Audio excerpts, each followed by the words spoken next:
Hello YouTube, welcome to Opera Show. Today I'm joined by Soraya Mafi. Hello Soraya. Hello.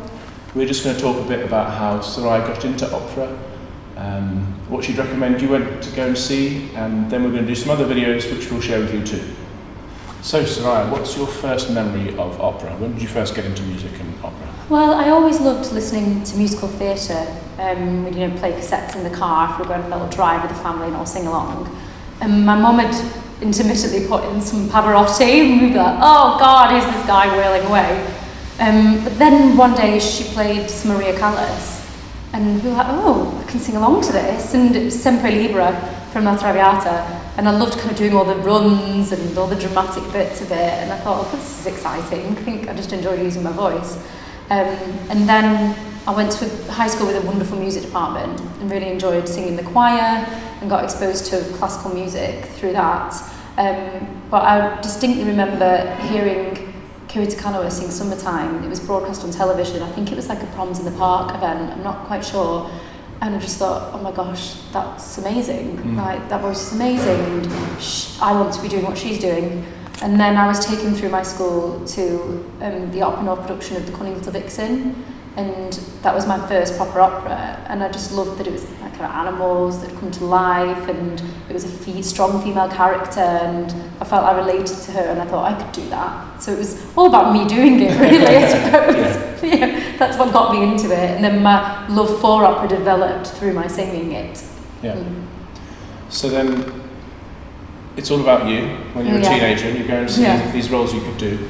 How did you then transport that from an interest into becoming a professional? What stages did you go through? So I had been training as a ballet dancer, and I had a problem with my back. It started kicking in when I was about 15, and it was kind of spasming and it was getting in the way of my dance training. So we were having to reassess my kind of journey, because I just thought that's what I was going to do. I was going to dance for the rest of my life. At that point, I'd been singing a lot of solos at school and choir. I'd started having kind of piano and singing lessons and entering local music festivals as a singer. And I won a local music festival, which then led to me getting to the finals of the National Junior English Song Prize, which was held at the Royal Academy of Music.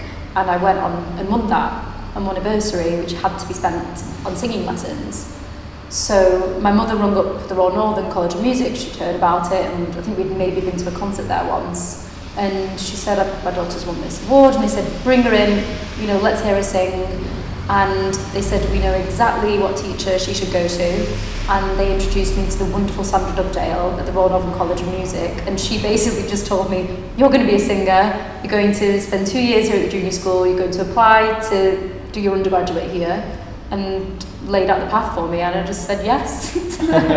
There's definitely been a lot of obstacles along the way. When I was in my undergraduate, I had problems developing my voice. The middle of my voice was quite breathy and wasn't developing at the stage my top and my bottom of my voice were. And we discovered I had a cyst in my vocal folds that they think I was born with or potentially got when I had glandular fever as a child. So I had to have that removed, go through loads of speech therapy, and took some time out after my undergraduate to really build my voice back up again.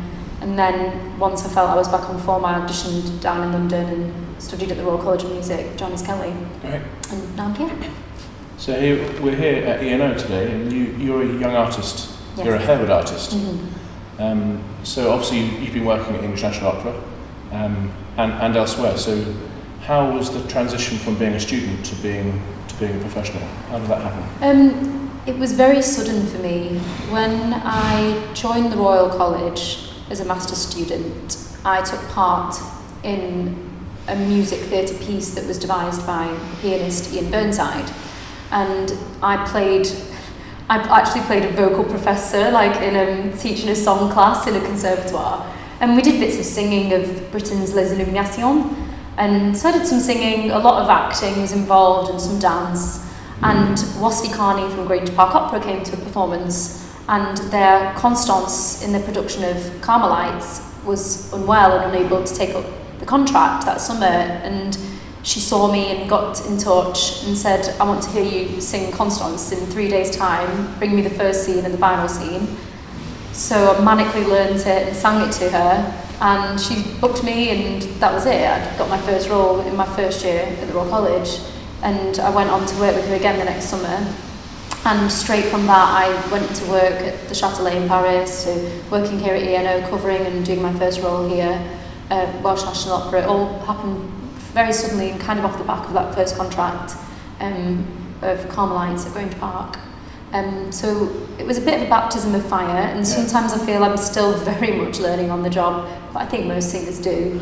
You know, I was kind of rushed into the career, and working with great directors and great conductors, and it was quite, at the time, it was quite frightening, you know, to have some of these big personalities and think, oh gosh, I'm still faking this. You know, I felt I had this kind of imposter syndrome, which is starting to calm now that I'm a bit older and a bit more experienced. So yeah, not many people have that experience. But I'm fortunate with my voice type as a light lyric high soprano that I can do these roles at this age. You know, I'm not a kind of a really rich bass or a dramatic contralto. You know, my time is kind of now for me to establish myself in these roles. And so now you're in the career, do you still have people you work with? Do you have a team of people you rely on for support? Not just musically and vocally, but also emotional support and administrative support, all networks? Oh gosh, so many people. Well, my singing teacher, Janice Kelly, I mean, she's been one of the guest artists here for many years. She was a member of the company, so she's very familiar with English National Opera and what it requires to sing in the Coliseum and to sing in English. But she's a wonderful artist overall, and she's very holistic as well. She's as much a friend and mentor as she is a singing teacher to me. And then I also have my singing teacher, Sandra, who I studied with at the Northern. I live in Manchester, so just meeting up for a cup of tea with her and talking about a role I've got coming up and being stressed. And she says, oh, don't worry, you know, we've all felt like that. Oh God, I remember when this happened and that happened. So she's fantastic. And then I have coaches I work with here at English National Opera. So Jane Robinson, who's our head coach on the Harvard Artist Programme.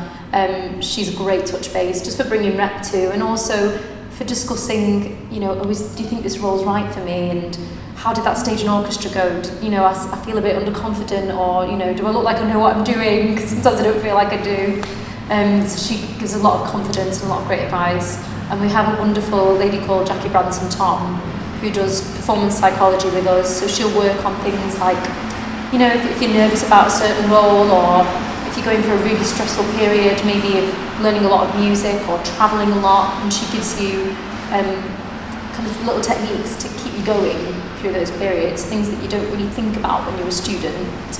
And then aside from that, I've got a wonderfully supportive family. My parents are really proud of me, and they love coming to my shows, and my partner just kind of lets me go off and, you know, travel the world, and really supports that. And he's always on the end of the phone when I'm, you know, a bit upset because I've had a bad day or a bad audition or something, and that's really important to me. Yeah. Great. And finally, if you were recommending some operas to a first-time opera goer, what would you recommend? What would you want to go and see? I think it depends on the person. Because if you are a big romantic, you know, and you just want that dramatic love story, then something like La Traviata, a Bohème, absolutely, go and enjoy it. But I think if maybe you're a bit more cynical, or, you know, you're not quite ready to suspend disbelief and come into the theatre and believe that all these people just fall in love at first sight, then I do think that The Cunning Little Vixen is a great first opera. You know, this animals coming to life and bringing character to the woodland, I think, is really exciting. And whilst it's Janczek, I do feel the music is very accessible because the story is so brilliant. And another one that I think is fantastic is The Magic Flute. The Simon McBurney production here, particularly, my boyfriend came, and he is not remotely an expert in opera, and he adored it. You know, he loved all the animation that was going on, he loved all the sound world, and the way that Simon chose to characterise the roles felt very real to him, and the interaction with the audience. I think that's a brilliant, fun opera for first-time goers. Great, thank you very much. Now Soraya and I are going to film a few more videos. There's going to be a great video of her backstage on opening night of Midsummer Night's Dream. If this is the sort of thing you enjoy, please subscribe to the channel, like the video, comment below, share with all your friends, and come back soon. Thank you very much.